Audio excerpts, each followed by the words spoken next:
नमस्कार। अगर आप किसी गवर्नमेंट एग्जाम की तैयारी कर रहे हो और पेपर लीक की वजह से आपका पूरा भेजा फ्राई हो चुका है, तो चिल मारो मेरे दोस्त और एक चाय की चुस्की ले लो, क्योंकि तुम्हारे मास्टर जी आज आपको करंट अफेयर्स का पूरा ज्ञान देने के लिए हाजिर हो चुके हैं। क्योंकि इस वीडियो को देखने के बाद आपके बहुत सारे करंट अफेयर्स के मार्क्स पक्के होने वाले हैं। इसकी गारंटी मैं आपको दे सकता हूँ, अगर आप ये वीडियो अंत तक देखने का काम करोगे। तो विदाउट वेस्टिंग एनी टाइम हम आज के हमारे पहले क्वेश्चन के ऊपर चलते हैं, जो रिसेंटली एक बहुत बड़ा हॉट डिबेट का मुद्दा बन चुका है। दोस्तों, आप सबको पता होगा कि क्लासिकल ओडियाई भजन है आहे नील शैला, जो रिसेंटली म्यूजिक में एआई के इस्तेमाल को लेकर चर्चा में था। हमारा सवाल है उसी को लेकर कि ये मूल रूप से किस 17वीं शताब्दी के कवि के द्वारा लिखा गया था। और आपके सामने सबसे बड़े ऑप्शन दिए हैं। ऑप्शन पहला है संत मीराबाई, दूसरा है संत एकनाथ, तीसरा है सालबेग और फोर्थ वाला ऑप्शन है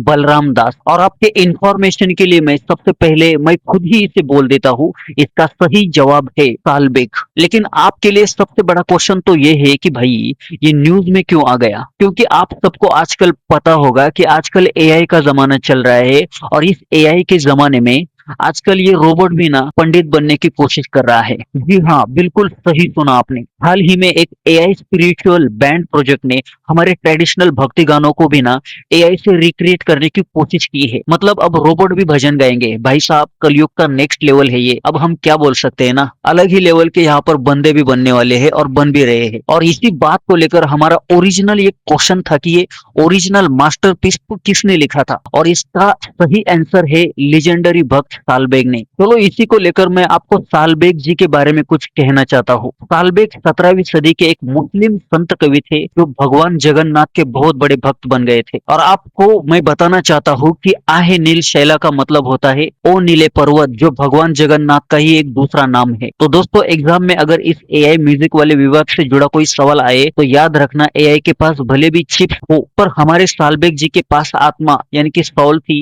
इसीलिए इस ऐसे वाले टाइप के क्वेश्चन में सालबेग का ऑप्शन आपको टिक करना है, जिसकी वजह से आपको पूरे मार्क्स मिल जाएंगे। लेकिन ऑफिसर बनने के लिए बस एक क्वेश्चन का आंसर सही देने से आपका काम नहीं बनेगा, क्योंकि कल्चर के साथ हमारे आज के करंट दुनिया में क्या क्या चल रहा है वो भी इम्पोर्टेंट है। तो मेरे भावी ऑफिसर्स और देश के जाबाज शेरों, हमारे डेली करंट अफेयर्स में नेक्स्ट क्वेश्चन है, हाल ही में किस भारतीय शटलर ने प्रतिष्ठित जापान ओपन का खिताब जीतकर इतिहास रच दिया, और ऐसा करने वाली वो देश की पहली खिलाड़ी बन गई? और आपके लिए ऑप्शन है साइना नेहवाल, पीवी सिंधु, झूलन गोस्वामी और लास्ट वाला पीटी उषा। और इसका सही आंसर है पीवी सिंधु। जब बात बैडमिंटन में इतिहास रचने की हो और हमारी पहली भारतीय महिला का नाम आए, तो एक ही नाम दिमाग में गूंजता है, one and only PV Sindhu, हमारी बैडमिंटन की क्वीन। उन्होंने जापान ओपन का खिताब अपने नाम करके तिरंगा ऐसा लहराया कि जैसे पूरी दुनिया देखती रह गई।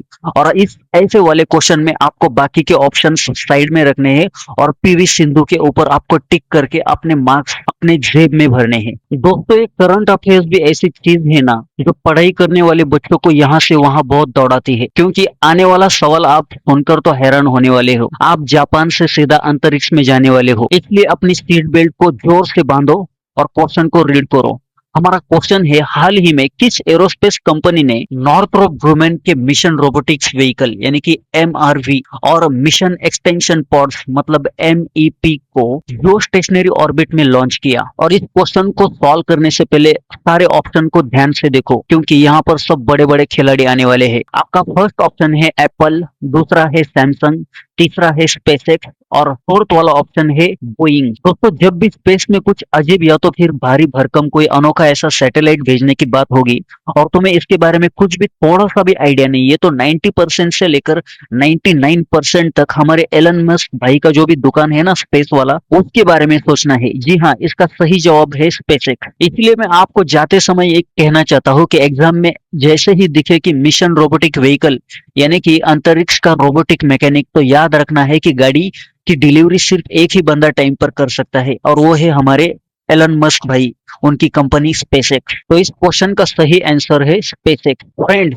अब हम एलॉन मस्क के स्पेसएक्स से सीधा अमेरिका में उतरते हैं। क्यों? क्योंकि अमेरिका से ऐसी खबर आ चुकी है जिसे सुनकर हमारे इंडिया के इंजीनियर्स और डॉक्टर्स के दिल की धड़कन धड़ धड़ धड़ होने की संभावना है, क्योंकि खबर भी ऐसी है। इस बात को समझने के लिए इस क्वेश्चन को जरा ठीक से और ध्यान से पढ़िए। और सवाल है, अमेरिकी सीनेट में पेश किए गए किस कानून के आधार पर H1 वीजा पर 3 साल की रोक, वेतन आधारित चयन प्रणाली और $1 लाख की याचिका शुल्क को कानूनी रूप देने का प्रस्ताव किया गया है? आपके सामने ऑप्शंस है, American competitiveness and workforce improvement act, B वाला ऑप्शन है and H1B abuse act, C वाला ऑप्शन है H1B और L1 वीजा रिफॉर्म एक्ट, और डी वाला ऑप्शन है प्रोटेक्ट अमेरिकन वर्क्स एक्ट। जिन लोगों ने इंजीनियर्स और डॉक्टर बनने के बाद अमेरिका में जाकर डॉलर छापने का एक इरादा मन में तय कर लिया था, उन ऐसे इंजीनियर्स और डॉक्टर्स और साइंटिस्ट के लिए अमेरिका ने एक बहुत बड़ा तगड़ा झटका दिया है, और उस बिल का नाम है एंड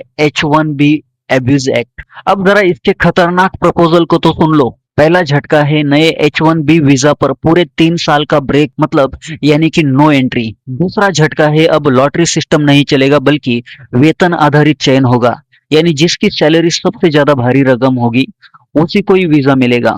और तीसरा और सबसे बड़ा झटका ये है, याचिका शुल्क सीधा $1 लाख करने का प्रस्ताव किया गया है। भाई इतने में तो पूरे इंडिया में लोग बढ़िया सा फ्लैट ले सकते हैं। तो इस बात को सुनकर तो आपके मन में एक तो पक्का हो चुका होगा कि अमेरिका में जाकर जॉब करना पहले जितना बहुत सिंपल नहीं रहा है। तो मेरा सुझाव है दोस्तों, करंट अफेयर्स की ऐसी ही वीडियो बहुत कॉन्सेंट्रेटली और बहुत केयरफुली तरीके से देखो। बेहतर है आपके इंडिया में ही आप सरकारी जॉब। अगर आज की क्लास में मजा आया और सारे सवाल सीधे दिमाग में फिट हो चुके हैं, तो वीडियो को लाइक ठोक देना, दोस्तों के साथ शेयर करना और चैनल को सब्सक्राइब करना मत भूलना। कमेंट में बताओ क्या आपके सर्कल में भी कोई ऐसा अमेरिका जाने का सपना देख रहा है। मिलते हैं अगली क्लास में, तब तक के लिए जय हिंद, पीस आउट।